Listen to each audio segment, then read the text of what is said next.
नमस्कार दोस्तों, पूरा कागज़ यूपीएससी के एक और वीडियो में आप सभी का स्वागत है। एमपीएसआई 2026 के लिए हमने फ्री टारगेट्स जो यूट्यूब पर हमने स्टार्ट किए थे, उसका एक हफ्ता या फिर फर्स्ट वीक जो है वो कंप्लीट हो चुका है। और हो सकता है कि आप में से केवल 1-2 जन ने या फिर 10 या फिर 15 या फिर पूरे के पूरे जितने लोगों ने भी वो वीडियो देखा हो, उन्होंने ये टारगेट्स कंप्लीट किया होगा। अगर किया है तो कमेंट करके बताइए कि आपने टारगेट 1 जो हमने दिया था वो कंप्लीट कर लिया है। उसके टेस्ट भी कहीं ना कहीं से आपने लगाए होंगे। अगर आप में से एक व्यक्ति ने भी वो टारगेट कंप्लीट किया है तो उसी के लिए ये टारगेट 2 हम लेकर आ रहे हैं। इसका मतलब है इससे कोई फ़र्क नहीं पड़ता कि ये टारगेट किसने कंप्लीट किया, मैं आपके लिए वीकली टारगेट देने वाला हूँ। साथ में यहाँ पर उस वीडियो में कुछ लोगों के कमेंट्स आए कि किस सिलेबस को हम फॉलो करें। तो पहले तो मैं आपको बता दूं, मैंने उस पिछले वीडियो में हिस्ट्री और पॉलिटी का टारगेट आपको दिया था, वो आपने कंप्लीट कर लिया होगा। तो जब भी मैं सिलेबस की बात करूंगा तो आपको कुल मिला के एक सब्जेक्ट को कंप्लीट करना है। यहाँ पर कोई भी एक फिक्स सिलेबस यहाँ पर इस एमपीएसआई में ऐसा नहीं है कि कोई सिलेबस जो लिखा हुआ है वो आपको कंप्लीट करना है, नहीं। जब भी मैं एक सब्जेक्ट की बात करूँगा तो आपको वही पूरा का पूरा सब सिलेबस कंप्लीट करना है। फॉर एग्जांपल हिस्ट्री की बात करूँगा तो वहाँ पर आपको एंशिएंट हिस्ट्री, फिर मेडिवल, फिर मॉडर्न, ये पूरा का पूरा कंप्लीट करना है। इसका मतलब है यहाँ पर आपको कोई फिक्स सिलेबस को फॉलो नहीं करना है। फॉर एग्जांपल अगर मैं एमपीएसआई 2025 की बात करूँ तो 2025 में प्रीलिम्स में जो क्वेश्चन आए थे वो पूरे के पूरे सिलेबस से आए थे कि नहीं। फिर उसके बाद जब मेंस हुआ तो मेंस में सिलेबस को उन्होंने बहुत अच्छे से डिफाइन किया था। फिर भी कुछ क्वेश्चंस कहाँ से आए थे, बुद्ध काल जैनिज्म से, बुद्धिज्म जैनिज्म से भी आए थे। तो कुल मिला के मैं आपको ये बोलना चाह रहा हूँ कि आपका जो भी सिलेबस है उस पूरे सिलेबस को कंप्लीट करना है। फॉर एग्जांपल एंशिएंट को तो आपको कोई भी टॉपिक नहीं छोड़ना है, मेडिवल में आपको कोई भी टॉपिक नहीं छोड़ना है, मॉडर्न में आपको कोई भी टॉपिक नहीं छोड़ना है। तो ये हुई बात सिलेबस की। फिर हम यहाँ पर क्या देखेंगे, क्वेश्चन कहाँ से आते हैं। इंपॉर्टेंस ऑफ पीवाईक्यूज मैं पहले भी बता चुका हूँ कई बार, यहाँ पर भी मैं कोशिश करूँगा कि थोड़ी इस पर बात करूँ। साथ में हमारा नेक्स्ट वीक का टारगेट क्या रहने वाला है। तो चलिए, सबसे पहले सिलेबस यही मैंने बताया, आपको एंशिएंट पूरा कंप्लीट करना है। यहाँ पर आपको कुछ भी नहीं छोड़ना है। स्टोन एज से लेकर स्टोन एज कंप्लीट किया आपने, पाषाण काल कंप्लीट किया जिसमें कि प्राग इतिहास आ जाएगा, आद्य इतिहास आ जाएगा, फिर प्राक आ जाएगा और प्राचीन काल आ जाएगा। ऐसे करके आता है ना स्टोन एज। फिर स्टोन एज के बाद उत्तर पाषाण काल के बाद क्या आएगा, ताम्र पाषाण काल आएगा।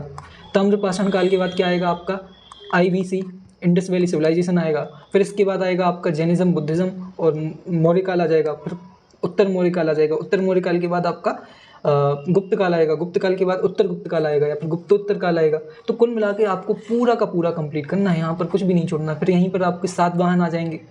सातवाहन के अलावा यहाँ पर आपके जो विदेशियों से आक्रमणकारी थे वो आ जाएंगे, जिसमें कि शक, कुषाण, पार्थियन, ये सारे आ जाएंगे। तो पूरा का पूरा आपको कंप्लीट करना है। यहाँ पर आपको एक भी टॉपिक मिस नहीं करना है।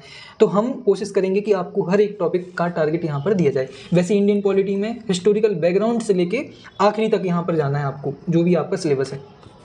तो अब हम बात कर लेते हैं सेकेंड वीक के लिए हमारा टारगेट क्या है।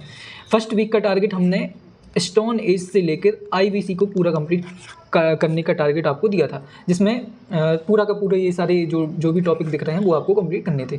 इस वीक में आपको क्या करना है, आपको जैनिज्म, बुद्धिज्म बहुत अच्छे से यहाँ से प्रीलिम्स, मेंस, जो जैसा भी एग्जाम पैटर्न रहेगा, यहाँ पर बिल्कुल क्लियर नहीं अभी एग्जाम पैटर्न क्या रहने वाला है। फिर भी मैं आपको बोलूँगा कि जो भी जितनी भी स्टेज में एग्जाम हो, 1 स्टेज में हो, 2 स्टेज में हो, 3 में हो, कोई मायने नहीं रखता है। आपको सबसे बड़े सब्जेक्ट्स नोटिफिकेशन आने से पहले तक कंप्लीट करके रखने हैं। यही आपका फर्स्ट जो टारगेट है वो यही होना चाहिए, ठीक है। तो आपको जैनिज्म, बुद्धिज्म, मौर्यन पीरियड, उसके बाद पोस्ट मौर्य, फिर उसके बाद आपको गुप्त और पोस्ट गुप्त, मतलब गुप्तोत्तर काल तक आपको चल के जाना है। मतलब पूरा का पूरा 2 हफ्ते में आपका एंशिएंट हिस्ट्री आपकी कंप्लीट हो जानी चाहिए।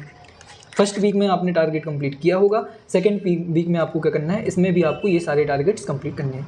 अगर मैं पॉलिटी की बात करूँ तो यहाँ पर फंडामेंटल राइट्स बहुत बड़ा टॉपिक है और बहुत इंपॉर्टेंट टॉपिक है। यहाँ से हर एग्ज़ाम में, किसी भी एग्ज़ाम की बात हो, हर एग्ज़ाम में क्वेश्चन आते हैं। लेकिन यहाँ पर आपको थोड़ी डीप में जाना है।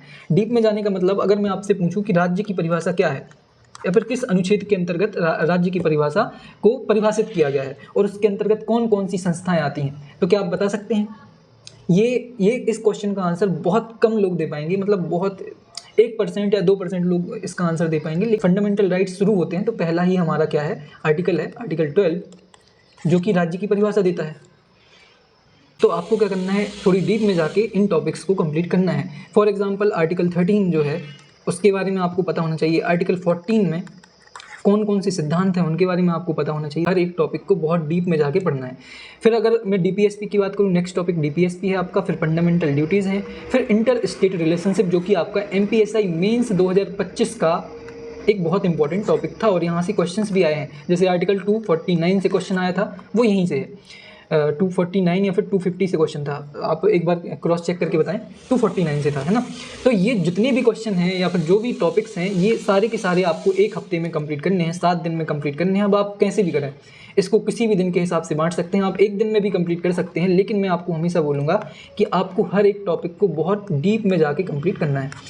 इसके अलावा मैं PYQs की आपको इंपॉर्टेंस ऑलरेडी बता चुका हूँ, फिर भी मैं आपको बता दूँ, PYQs आपको हमेशा करने हैं।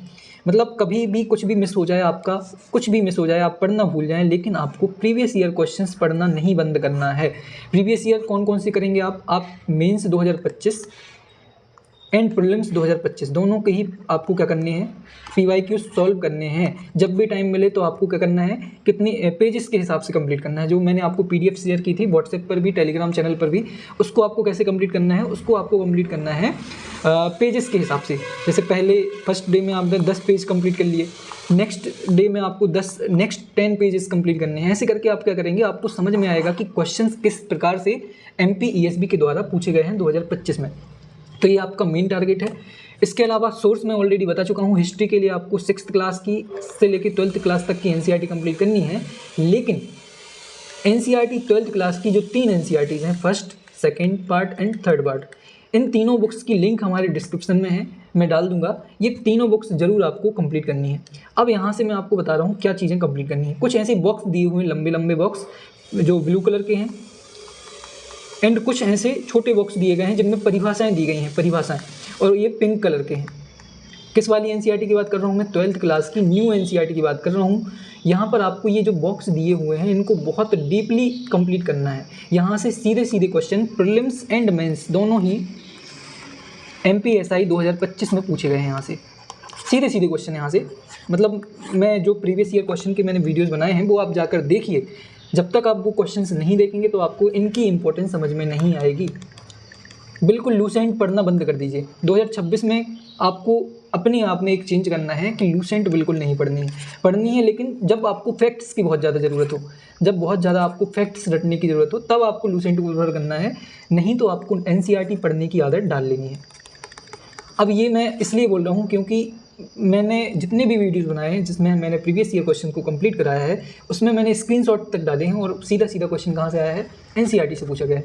तो एक बार आपको क्या करना है, हिस्ट्री के लिए NCERT को फॉलो करना है, पॉलिटी के लिए लक्ष्मीकांत को, और अगर आप ये भी नहीं कर सकते हैं तब आपको हमारा पेड मेंबरशिप ज्वाइन कर लेनी है। वहाँ पर हमने नोट्स, बिल्कुल लक्ष्मीकांत आपको पढ़ने की ज़रूरत ही नहीं पड़ेगी। मतलब लक्ष्मीकांत कितनी मोटी है, मतलब ठीक ठाक उसकी आपने मोटाई देखी होगी, उसको हमने बहुत कम पेजेस में कंप्लीट कर दिया है और बहुत ही अच्छे से, जिसमें फैक्ट्स भी हैं, साथ में फैक्ट के साथ में इंपॉर्टेंट आर्टिकल्स भी हैं। सारी की सारी चीज़ें हमने वहाँ पर एक ही जगह पर एक ही PDF में कंप्लीट कर दी है। तो आपको क्या करना है, ज्वाइन कर लेना है हमारा पेड मेंबरशिप। वहाँ पर आपको सारे नोट्स NCERT आधारित, लक्ष्मीकांत आधारित, स्पेक्ट्रम आधारित सारे के सारे नोट्स मिल जाएंगे। लूसेंट को आपको अवॉइड करना है जब तक कि नोटिफिकेशन नहीं आ रही है, फिर आपके पास चारा नहीं बचेगा लूसेंट करने के अलावा कोई भी। अगर नोटिफिकेशन आ जाएगी तो, और टाइम बहुत कम रहा है एग्ज़ाम के लिए, तब आपको टाइम नहीं मिलेगा और आपको लूसेंट ही करनी पड़ेगी। तो ये मेरा आपको सुझाव है कि अभी लूसेंट नहीं पढ़नी है। अभी आपको NCERT, लक्ष्मीकांत, स्पेक्ट्रम जैसी किताबों के, या तो आपको कहीं पर, जो कि मेरे ही चैनल पर आपको मिल जाएंगे, उनके आपको क्रक्स को कंप्लीट करना है, और ज़रूरत पड़े तो NCERT भी ले सकते हैं। इनकी जो लिंक है वो डिस्क्रिप्शन में मैं डाल दूंगा। इसके अलावा कोरा कागज़ UPSC को सब्सक्राइब करना ना भूलें। आप सभी के सपोर्ट के लिए बहुत बहुत धन्यवाद। और साथ में आप व्हाट्सएप चैनल भी ज्वाइन कर सकते हैं, लेकिन यहाँ पर बहुत ज़्यादा एक्टिव हम नहीं हो पाते हैं। आपका टेलीग्राम चैनल है हमारा, वो जरूर आपको ज्वाइन कर लेना, वहाँ पर आपको सारी इन्फॉर्मेशन मिलने वाली है। और पेड बैच को आप ज्वाइन करना चाहते हैं तो आप मुझे DM भी कर सकते हैं। तो जुड़े रहिए कोरा कागज़ UPSC पर। मिलते हैं अगली वीडियो में, पढ़ते रहिए, ध्यान रखिए अपना। जय हिंद, जय भारत।